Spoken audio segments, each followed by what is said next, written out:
Hola, bienvenidos a un nuevo video. Ahora hablaremos de la teoría política y la democracia, de Wittgenstein. Los expositores en esta ocasión serán Diana Gisela Méndez, Willy Fernando Orellana, Cecia Yadiria Zúñiga, Kevin Esteban Pimentel y mi persona Esmeralda Elizabeth Pilía.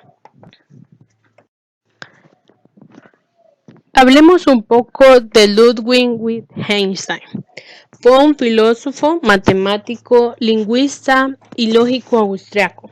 Fue uno de los filósofos muy reconocidos del siglo XX por su travesía de razonar y argumentar.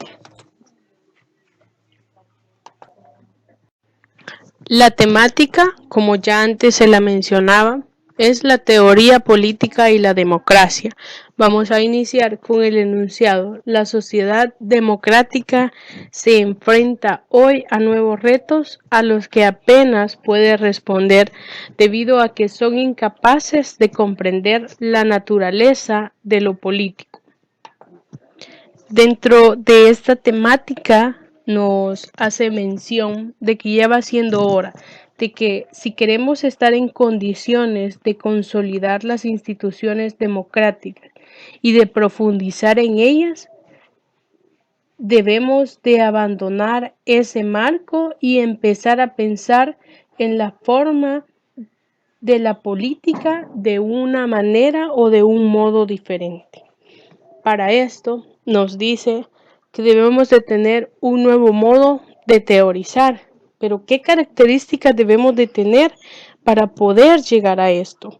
Dice que debemos de empezar a ser democráticos, reflexionar acerca de todo lo que está sucediendo o de lo que estamos pasando, tener puntos de vista críticos dentro de la sociedad, basarnos en la realidad y no en la ilusión, tener esa justificante del porqué de las cosas.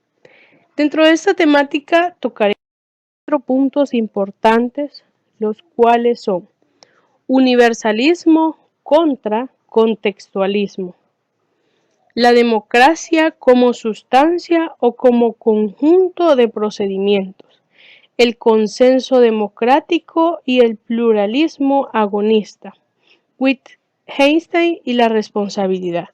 Quédate con nosotros y aprendamos juntos. Tengan todos muy buenas tardes. Mi nombre es Kevin Esteban Pimentel Tobar. Yo les seguiré hablando un poco sobre el universalismo contra el contextualismo del libro de la paradoja democrática de Moufle.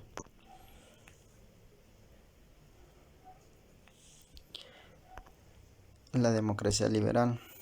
En este sistema ella hace énfasis sobre el universalismo y contextualismo partiendo de la democracia liberal.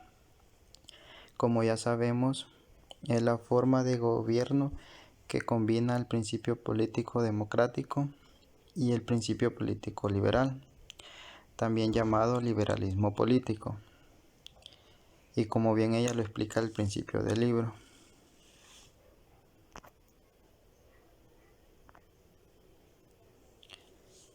Ahora bien, cuando hablamos de universalidad y contextualismo, estamos hablando sobre dos posturas que tratan de defender la democracia liberal. La democracia liberal, como bien lo dice el libro, debería de considerarse como la solución racional para el problema político de cómo organizar la coexistencia humana. Ahora bien, el universalismo. En esta postura se caracteriza por apelar ciertas normas morales universales. Se cree en una moral que pueda ser válida y aplicada por todos en cualquier tiempo histórico y en cualquier tradición.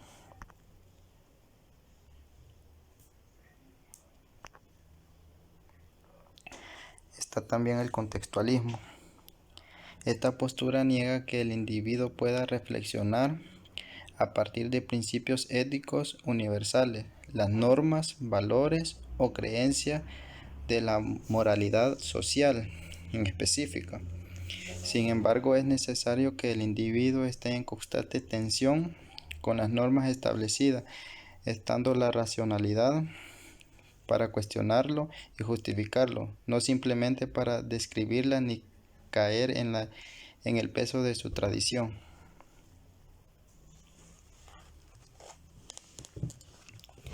Algunos filósofos que dieron su aporte sobre el universalismo y contextualismo.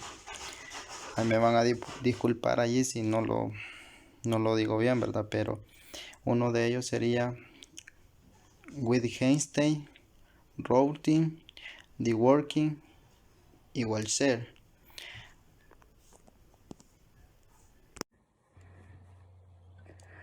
A mí me ha tocado hablar sobre el texto de la democracia como sustancia o como procedimiento.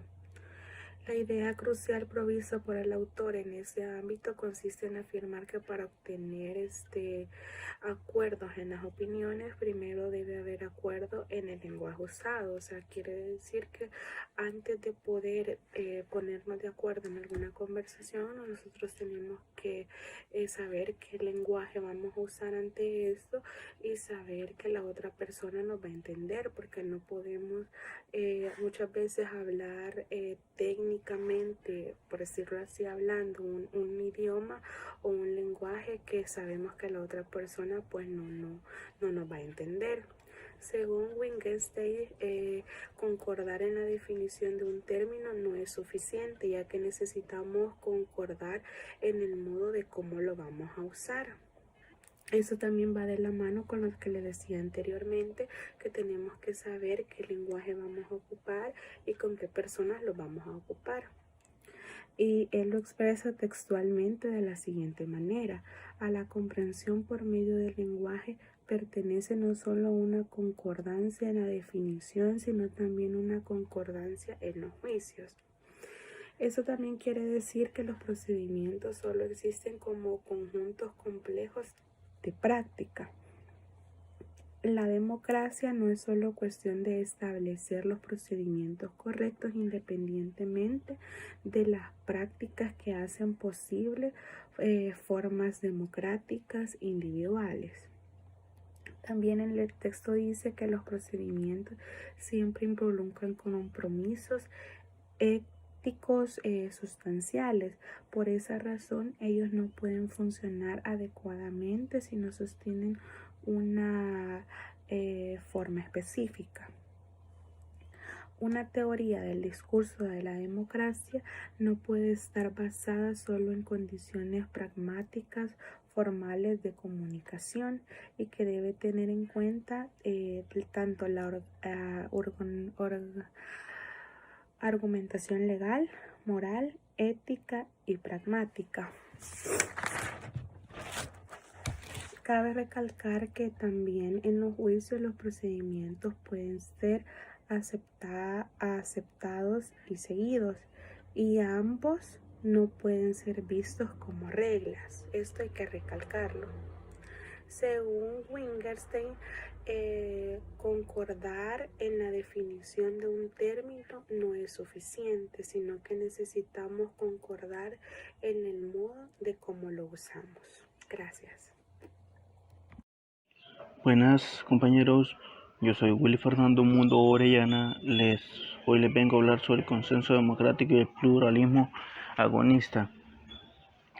Se puede decir que en las circunstancias presentes, caracterizadas por un creciente desapego de la democracia, a pesar de su aparente triunfo, es vital comprender el modo en que se puede establecer una sólida adhesión a los valores y las instituciones democráticas, y también lo es comprender por lo que el racionalismo constituye un obstáculo para dicha comprensión.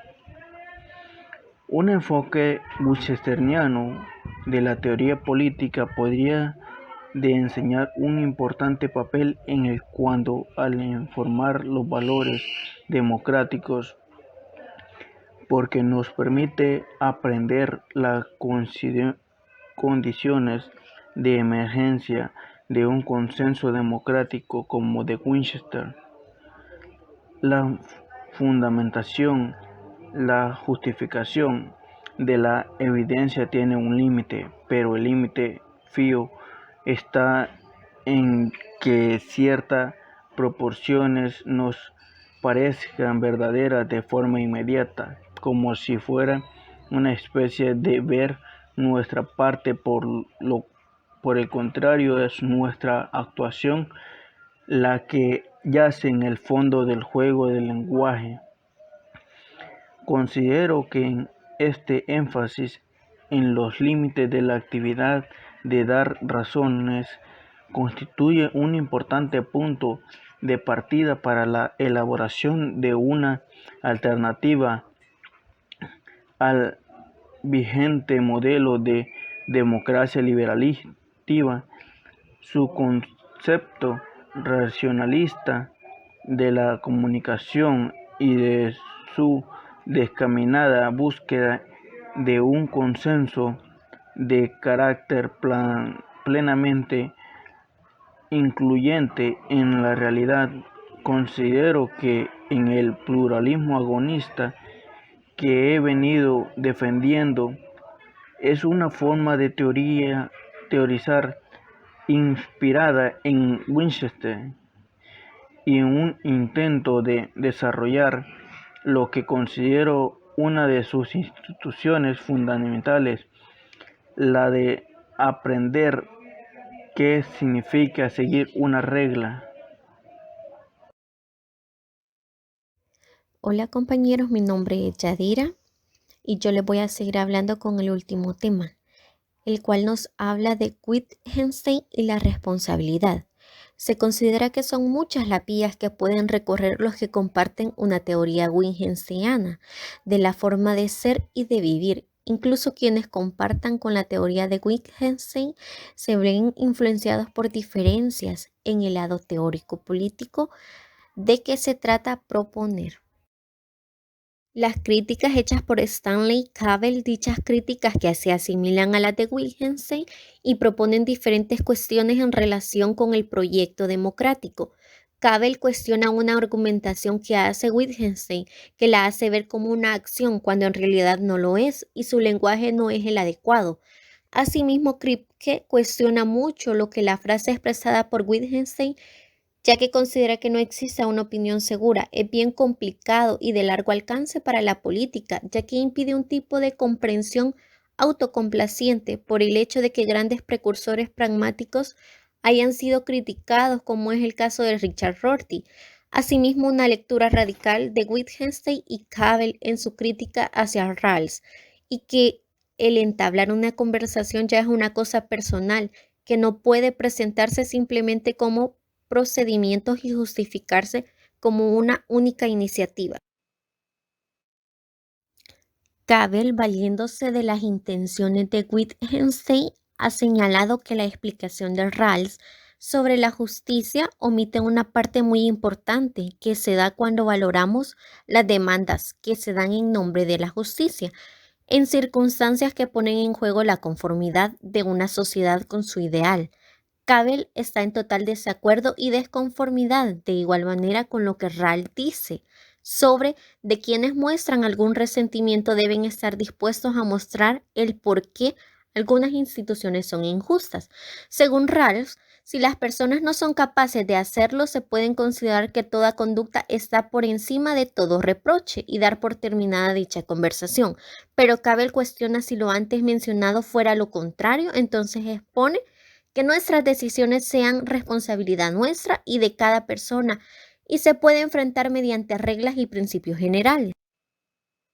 Entonces, considero que se llega al análisis que Cavell tiene razón al destacar que la filosofía de Wittgenstein se basa en ejemplificar, no es una búsqueda de la incertidumbre, sino una búsqueda de la responsabilidad, y que lo que Wittgenstein nos enseña es que al realizar una reclamación es realizar un acerto y que lo que nosotros hacemos al final tenemos que rendir cuentas de ello. Gracias por su atención.